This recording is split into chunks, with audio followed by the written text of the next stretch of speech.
Hi everybody, Chris here from Truly Holistic. Now this video, very exciting.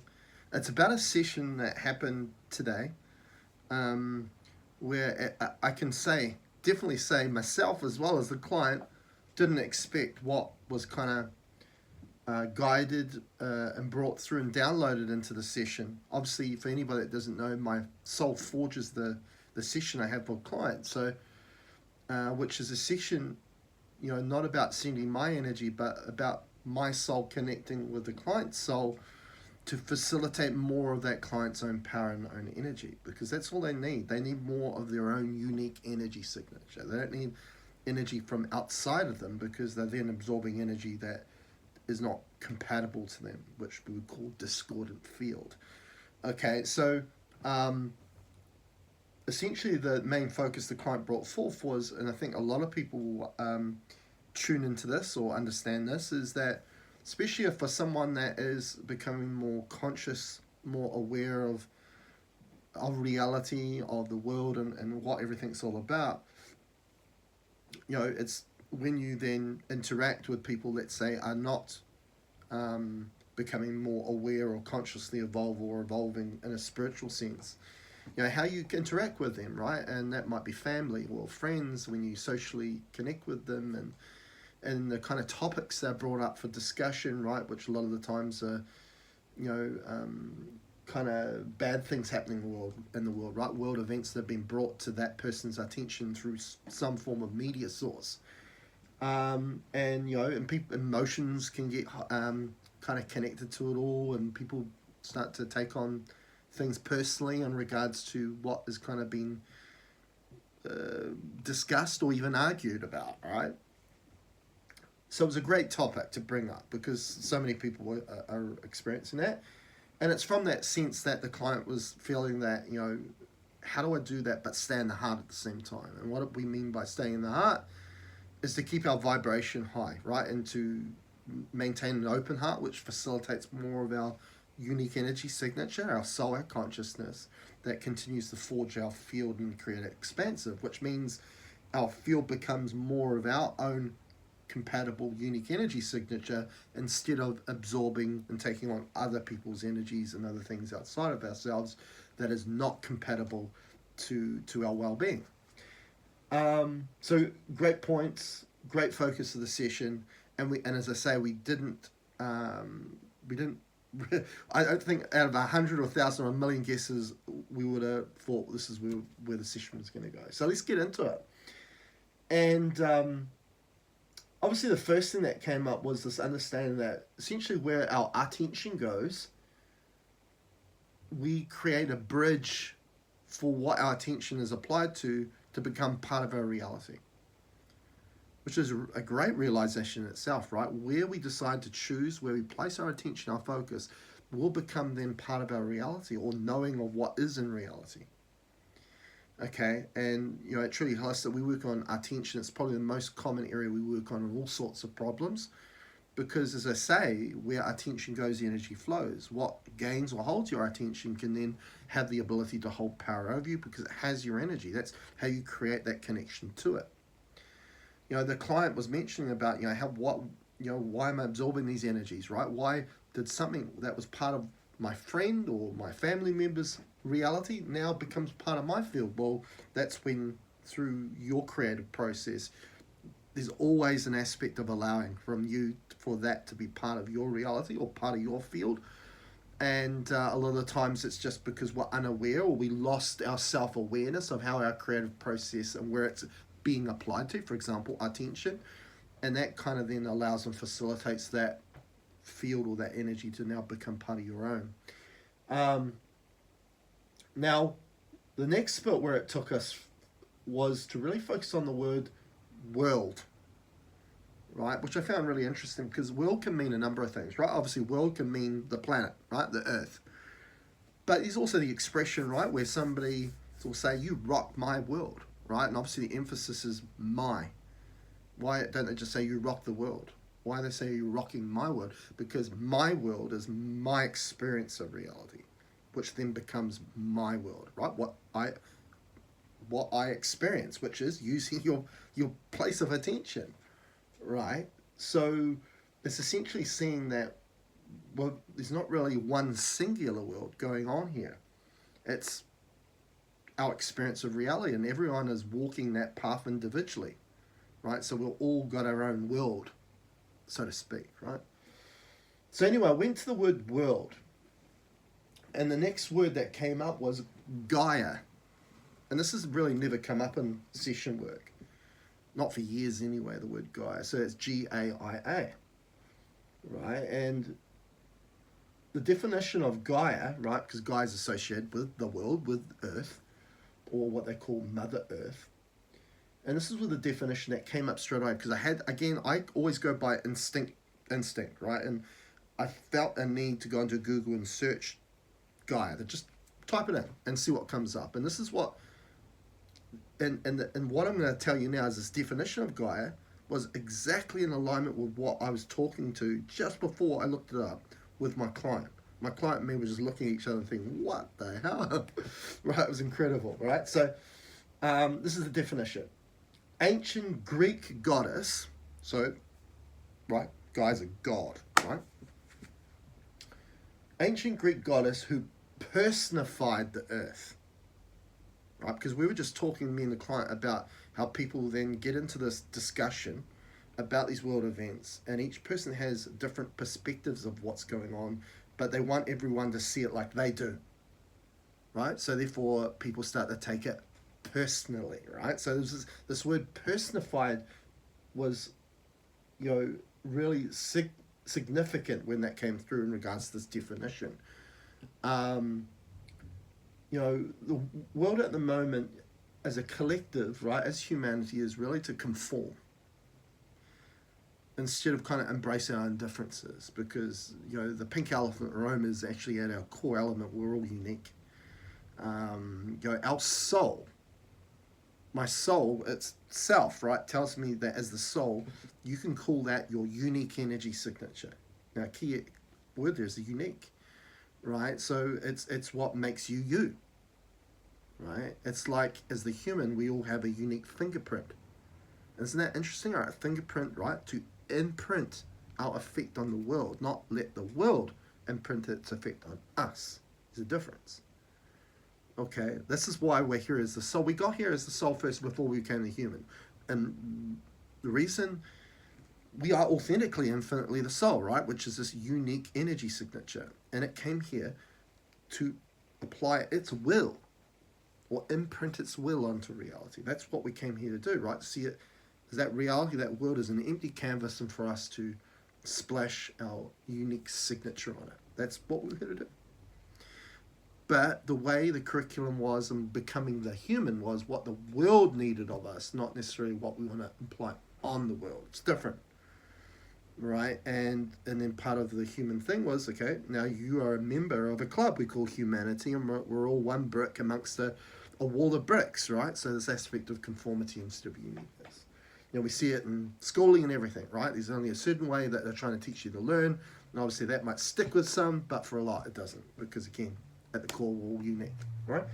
So that was interesting, right? So it also said the Earth, when regarded as the self-regulating organism described by the Gaia hypotheses, our destiny is dependent on what we do for the Gaia as a whole. So as I just mentioned, right? What the world wants us to be, or what it needs us to be, instead of, so what is that narrative? What's the narrative behind that is controlling what it wants us to be then? And that's a very good question, and this is where we're going to go with this. It also goes in Greek mythology, Gaia, known as the mother goddess, was the personification, again that word, of the earth, right? She, right, again with Mother Earth, is described as caring and nurturing figure to all the children plants of the world, right? Again, it's in alignment with how we perceive God, right? As this external thing, right? That we are all God's children, so to speak, right? But anyway, let's keep going. So anyway, I then looked up the definition of personified, and it came up with, obviously, person. It said a human being regarded as an individual. Okay, and I always find that funny with human being, right? Because it's put human being. Now, At the current state, and it's been like this for a long time, the human, the autopilot of your discernment, we were all like this when we were born, and what the world wanted us to become, not what we authentically are, was to use a discernment of the mind and its thoughts. Now, that discernment doesn't allow you to provide a state of being. So how can we call ourselves human beings? We are human doings, right? Because a being state is when we follow the discernment of our heart through what we feel, not the mind and its thoughts. Okay? And why I can really say this is because when I work on clients every day, the biggest problem we have with clients is they're heavily mind orientated. They're not in the heart. And it's compromising their life, their manifestation, their health, their wellness, their vitality, everything. For them to be conflicted, their mental illness, it's all down to not being in the heart and being in the mind. Okay? We have a chart called the auric field measurement chart, right? And I work with a lot of animals. I worked with horses, I worked with canines, right? Dogs, felines, cats, goats, horses, even worked on a snake. And what I find commonly every single time, even though I'm working on an animal that has got an injury or something's going on with it, you got to understand, right? Everything that we perceive physically is consciousness in its core. We give them all these labels like dog, cat, and light, which are just really walls in the way, right? It's when we connect heart to heart to something that's consciousness, soul to soul, right? But we notice one thing in common, that all these animals, even if they're struggling, their auric field, which is a measure of how much of their authenticity, their own consciousness, their own unique energy signature they bring through, is far more expansive than a human. Okay? Why? And what do we see with those animals? They're generally more in alignment and connected with their instinctual and intuitive guidance, which is not in the mind. It's the heart. Right? And what's the species that is the most mind-orientated there is here? The human. And what do we see? The auric field is the most collapsed out of any other species. It's fascinating, right? Okay, anyway. So what came through was, it said that Icarus is Gaia. Now, Icarus is the intelligence that comes through the mind, right? See the mind as a portal or doorway that facilitates an intelligence to be here. The heart is the same thing. The heart's a doorway, the mind's a doorway, but they facilitate different intelligence or consciousness. We got here through the heart. That's our soul. That's our consciousness. We didn't get here through the mind. As I say, and I keep saying this in many of the videos, quite often we call ourselves mind, body, spirit. We're not that. The spirit is our soul. The mind is in play, but it's not us. The body we need to utilize to be here as part of reality, but also it's not us, because when the body dies, expires, we keep going on because the body wasn't us.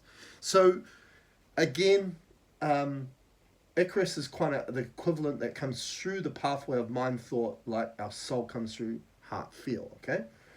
And we know that on the collective scale of things, right, the curriculum that made you into what the world needed you as the human was guided through a mind thought process. That's why it's your autopilot discernment mode, right? And so the collective narrative as humanity is being guided through the mind, not through heart, not through the soul, but the mind. So it's a hive mind, okay? So it says here, Icarus is Gaia, right? Now, it also goes, Gaia holds power over you, okay? And Gaia is a duality creation, right? Now, what forges a duality reality? And duality is made up of two polarities, two opposites. Okay, and why there's two extreme polarities, opposites, is because there's two factions that don't see the same thing, which then creates conflict. What we were talking about at the start about you come in discussion or arguments with people about what they're perceiving, their belief systems, and then everything then becomes personal, right? Again, that word personification, right, in regards to Gaia. Now, so what creates duality, which is also unbalanced field, which is also discordant field, not your unique energy signature, right, is a human using its creative process, right, of attention intention, with the mind and its thoughts guiding that process, right? So we create a reality that's in alignment in the self-image of what comes through the mind, but what comes through the mind is not us. As I say, we came here as the soul first, right? We got here through the heart. When the embryo formed the heart, the soul came through. The heart is the pathway or portal of us getting here, right? And so, we want to, safely or trust our discernment of what comes through the heart, not through the mind, right?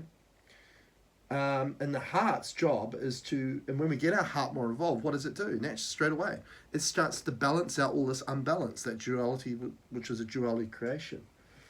Right? So it gets flipped into, instead of a discordant field that's not in alignment with us, it flips into a field that is in alignment with us, which is our own unique energy signature. Okay, so what I had to do for this client was remove. Also, it said this, right? So GAIA duality creation, that is holding the collective together, and what it means by collective humanity. Because what we find when somebody is in here in the awareness of mind thought, right, they connect into that hive mind, that collective, which you could see as an internetwork, right, just like we do in the body's the computer, right? The pituitary gland's the modem or the router, right, to connect into that internet, right? And when you're online on that internet, that collective, that humanity, you are absorbing and using allowing a facilitation of other people's field to then become part of your field, right? Their reality becoming part of your reality, which doesn't work, because if we use that analogy of a computer, your computer has system requirements, right? And that system requirement is that the programming is your unique energy signature. Now, if it's not your unique energy signature, hence the stuff coming from the collective, right? You are downloading programming that is not in alignment with the system requirements for this computer to run properly, right? So you can see the implements or the problems that it's going to have for the body itself as well. Now, GAIA facilitating duality throughout the collective, right? Because that's how one person infects the other, right? If we want to use the word infect in regards to viruses and all these sorts of things, it could go into all sorts of subjects. Now, so what we did for the client is we worked on, we removed the GAIA's accumulation of duality from their attention, right? As I mentioned at the start, right? Where our attention goes will become our experience of what our reality, our world will become, right? And it might have been something that you ideally don't want part of your reality, but something drew or grabbed or assaulted your attention towards it, which means that it will now become part of your field, become part of your reality, to perhaps negatively influence you, to lower your vibration and remove your awareness from here back into the head and back into the mind, to get you all connected into this collective aspect again. Okay, which means then you're absorbing other field instead of bringing through your own unique energy signature. The next clearing we did was celestial existence. This is a common clearing we do. Now, celestial means expansive. Existent means a way of living. So what does that mean? An expansive way of living. And you first came here as the soul to do what? To expand your creation, to evolve, right? So why we bring that in for this particular client is because when we get too forged into our humanness, right, which is more mind-driven than anything, we forge our energy in towards limitation, not expansion, which is the complete opposite to our soul's purpose of being here, right?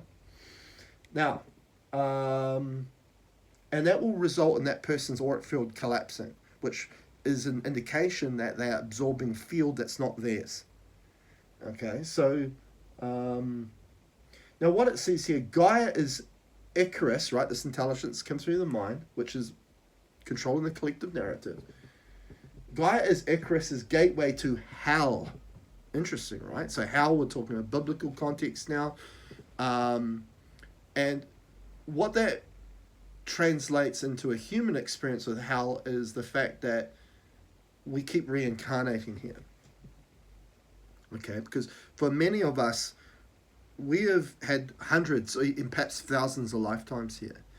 Now, my soul has always said that we only needed one lifetime to get the job done. So, if we've been here doing hundreds of thousands of lifetimes, and we only need one lifetime to get the job done, what's going on? And I'll tell you, our soul's purpose was here to allow the heart to lead our experience, right? To be our discernment, which is to get to the heart of every experience that we're going to ever have, right? To get to the heart of the matter, which means to understand the lesson that is being presented in every experience so we can convert it into wisdom. Only will take one lifetime to do that, and that is what we call ascension. Now, we fail at that lifetime after lifetime after lifetime, and hence that's why we keep coming back to have another go, to do it properly. And why do we fail? It's because we follow the discernment of the mind and its thoughts over our heart and what we feel. You know, that's what it comes down to. Right? So, now, what it said here as well, each attention of Gaia, right, so the collective, right? And this is, I've always said, right, the gold is not the biggest thing, money's not the biggest thing, diamonds are not the biggest thing. Grabbing someone's attention is the biggest commodity there is, because our attention creates reality. Creates reality. Where our attention goes, energy flows, which implies it's a bridge. If we transfer our energy, invest our own energy into what our attention gets placed on.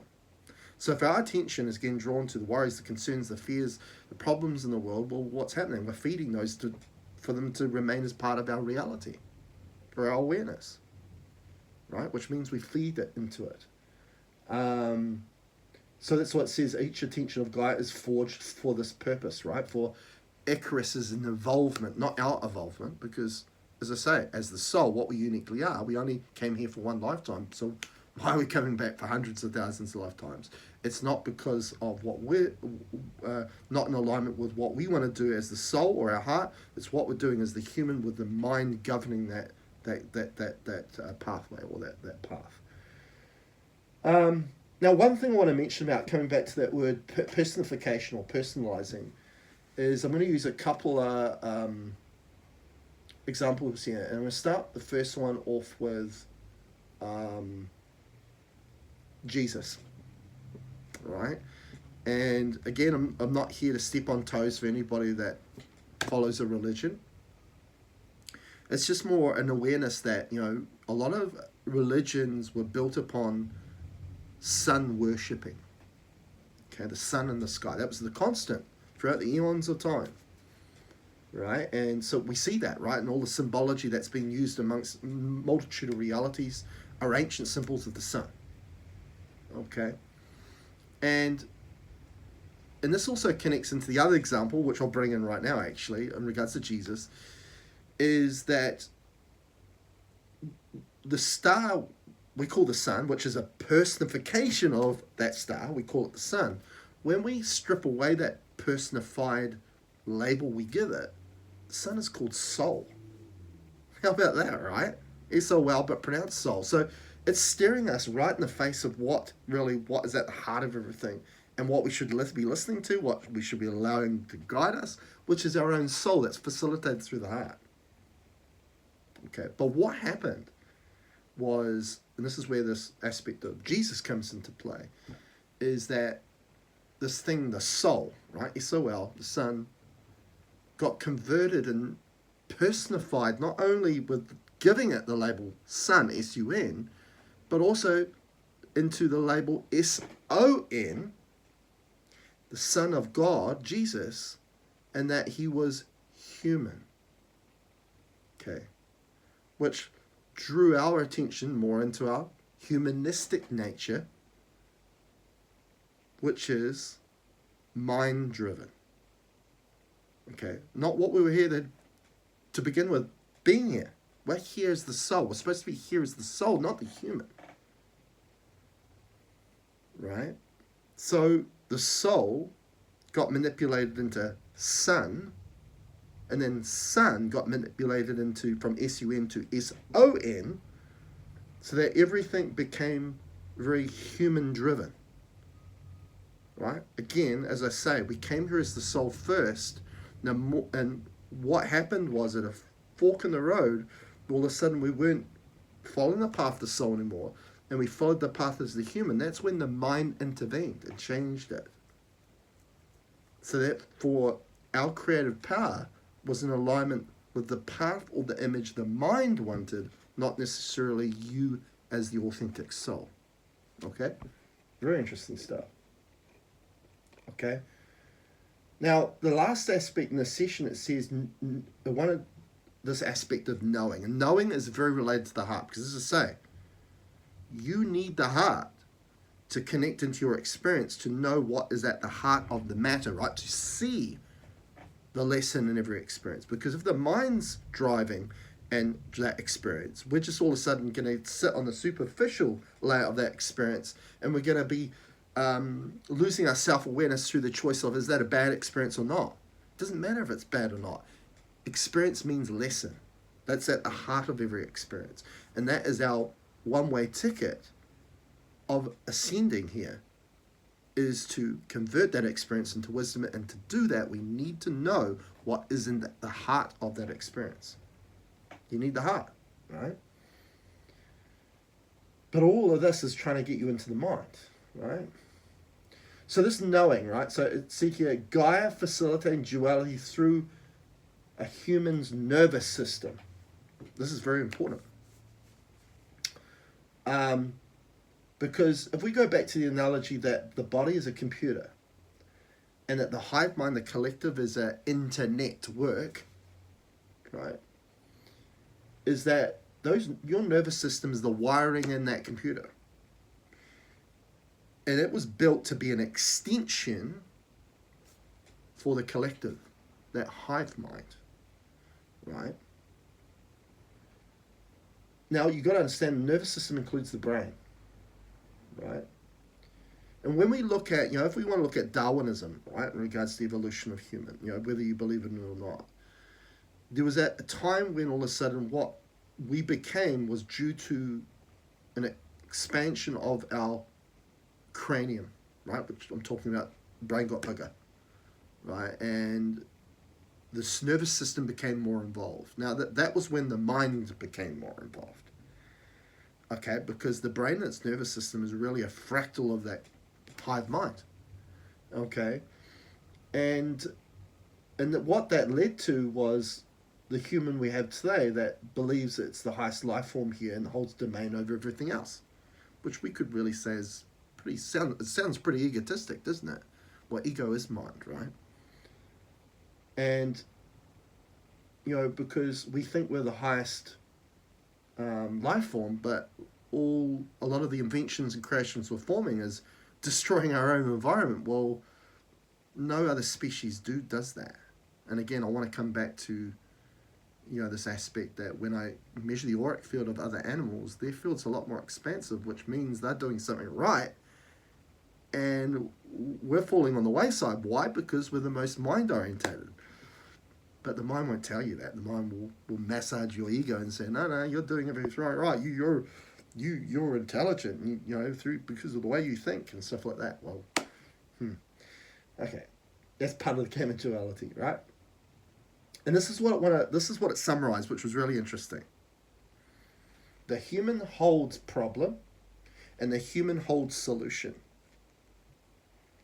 But if that human is mind-orientated, the problem will always overcome the solution.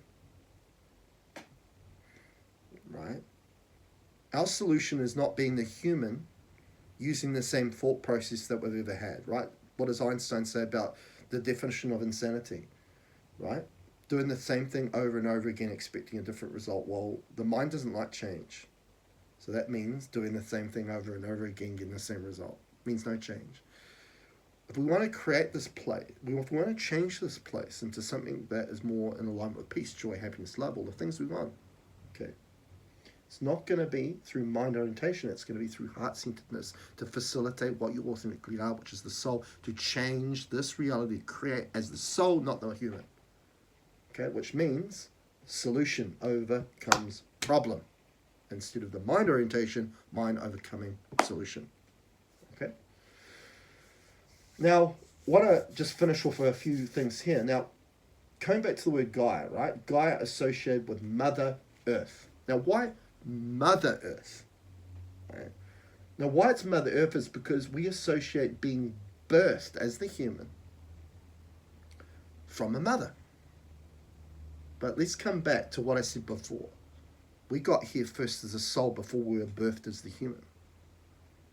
Okay? Right? And how did we get here as the soul? When the embryo was forming, and it formed the heart, and we came through the heart. Now, so what led to the embryo being there, right? Was not a woman, just a woman, a mother. It was a woman and a man coming together, right? Two polarities of duality, right? Two opposites, we could see it as woman and man. But to make conception, right? To conceive, for that embryo to be formed, those polarities didn't distance themselves away and go opposite directions. They came together. We call that neutrality, balance. So a state of balance or neutrality was formed for that embryo to be here, then to allow the soul to have an experience here. Because what does the soul and the heart do? Create a state of being, which is a state of neutrality. It's balance. Okay, interesting, right? Okay, so the whole aspect of mother and father, yes, they are human roles, but they are part of what we call duality. Okay, so when often people say, I'm going to meditate or whatever, and I'm going to reach down at the core of the earth for Gaia, really what you want to be doing is reaching within or inward into your heart. That's what we want to do. Because why am I saying that? Is because I teach people how to get grounded or earth without needing to touch the earth. Why? Because you, before the earth, you are the soul, right? And what is the home of the soul? The heart. So when I get people more into the heart, their awareness shifts out of here, which ungrounds you, and shifts you into here, you get grounded. You're earth, you're grounded. Okay, right? So it's all about getting into the heart. As I say, isn't it interesting also that English way of saying heart and the word earth, they all contain the same letters. The H starts at the word heart, and the H ends at the word earth. So it starts and begins with the heart and then becomes with the earth. The earth will become a projection of your creation and your choices, whether you want to do it from the heart or you want to do it from the mind. Okay? So these are interesting things, right? Interesting times. Now coming back to the sun, how I mentioned about the personification of the sun.